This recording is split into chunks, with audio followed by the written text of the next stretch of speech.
now let's talk with Tom Long. Tom, it was fascinating that in the conversation with Rick Steves, he raised the issue of sort of the pettier spiritual concerns of Americans as opposed to the joyful abundance of folks overseas. And you pointed that out in the example of the homeless woman who was so open to hope and the people in church who just heard those words and tuned them out. What's going on there? What prevents us from hoping for the big things? Yeah, I think it's one of the great ironies that sometimes the people who have the least are those who have the most hope. And it's probably because they are placed in a position where their only resource moving forward in life is a source outside themselves. The rest of us have a kind of an illusion that we've got enough money, we've got enough education, we have enough resources to be able to make it on our own. So we believe more in progress than we do in hope, and they aren't the same thing. How do you see God's spirit of hope moving in our American society these days? I think when we look for hope out in the culture, out in society, we look for what might be called signs and wonders. You look for green shoots here and there. We have seen it in the political process in this country, I think, as there's a sense of change in the air. But I want to emphasize that when we look for manna, we look for little bits and pieces, signs and wonders here and there, because all of these signs of hope are fragile. And if we put all of our hope in the political process or economic recovery, we'll be disappointed. But if we see these as little manifestations of that which is ultimately coming from the hand of God, we move on. Tom, your message is really a call to discipleship, a way of looking at the cross. Hope is the thing that is still there when our worst fears have been realized, isn't it? That's right. That's right. And I think what hope does, and this is what makes this a call to discipleship and a call to radical discipleship, is that hope unmasks all the liars out there in the culture. The economic system will lie to you. I can create hope, it will say. Or therapy, psychological therapy will sometimes lie to us and say, I can make you whole. Or education will say, I can make you wise. And I believe in education and I believe in therapy, and I'm glad we have a strong economic system. But finally, it is only that which is given to us by God that allows us to move forward. And it puts us in, as I said in the message, in a kind of impudent position over the powers of death and destruction. Do you think there's a way in which we're more comfortable hoping in the things that we can control or that we think we understand, like education or politics or therapy, because we're sort of afraid of being unmasked by hoping in something more powerful? That's right. You have to lean forward toward that which you don't possess and don't control if you live in hope. And one theologian was pointing out that one of the signs of our lack of hope is that sometimes we say what our hope is we hope things don't happen. I hope the stock market doesn't crash again. I hope it doesn't rain next week, and which has a kind of contentment and self-satisfaction with the status quo. But hope pushes you out on the edge of those things. And of course, as you pointed out, hope is not wishful thinking. It is not optimism. But must ask you, on your amazing journey, here you are, distinguished, one of 12. I would suggest you're fewer than that.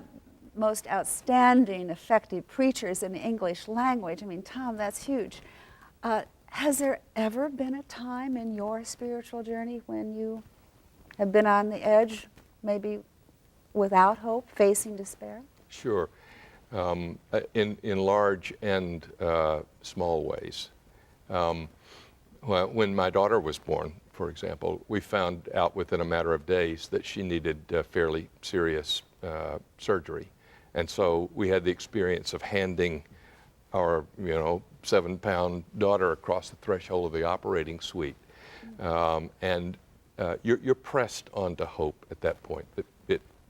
She's healthy and wonderful today. It turned out fine, but you're at the end of your own strength and resources at that point, and you're pressed out forward. And also, that seems like that would be a situation where your hope, you had been so hopeful, and then reality sets in and throws that off.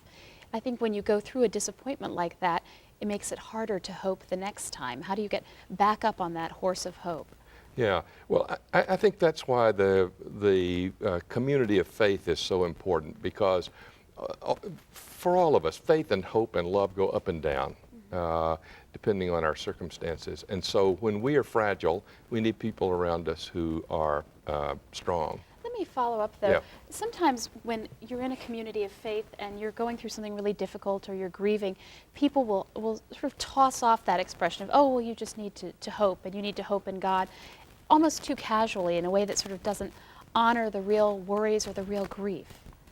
Well, I think a church is a mixed bag, and amidst the 10 pounds of bologna, there is enough filet mignon to go on. There are people who have an authentic witness, an authentic voice of witness. I met a man recently who, in his 50s, was paralyzed from the waist down. We were doing a workshop, and he came up afterwards and said, "You know what my favorite hymn is? It's Lord of the Dance, because someday I will dance." Now, he has to struggle through every day with that paralysis, but that notion of dancing ultimately keeps him going, yeah. You mentioned authentic witness. Talk to us about the church where you worship. Yeah. I worship at a church in downtown Atlanta, and it has long had a ministry to the city. And what's happening new in our life is that suddenly the people to whom we have ministered for 75 or 100 years are beginning to come in and worship with us. And it's changing our worship and changing our preaching. We can no longer preach, we should take care of the homeless, because the homeless are us, as it were. They're there, they're part of the assembly.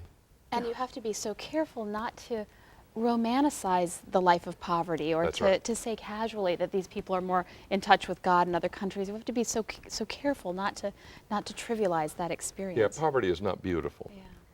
Yeah. But poverty, like fasting, can deepen our spiritual awareness. And Christ had a preferential treatment for the poor. He did. I mean, I'm back to the cost of discipleship, Dietrich Bonhoeffer, and that whole resistance movement against Nazi Germany from below, Right. you know, working for those who were reviled and oppressed. It's interesting, in the Gospel of Luke, Jesus is always on the side of the poor.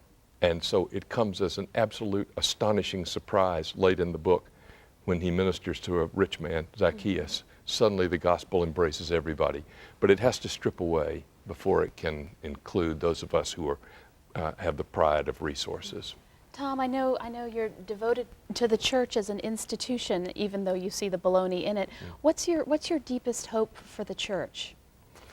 The theologian Karl Barth once said, "Do not fear the wrath of God, fear the love of God. The love of God will strip away everything that stands between you and God." And I think we are going through one of those moments in the life of the American church where the barnacles are getting knocked off of us, and we're having that which is separating us from God being stripped away. And focusing back on what really matters, which is expressing Right. the love of Christ to one another.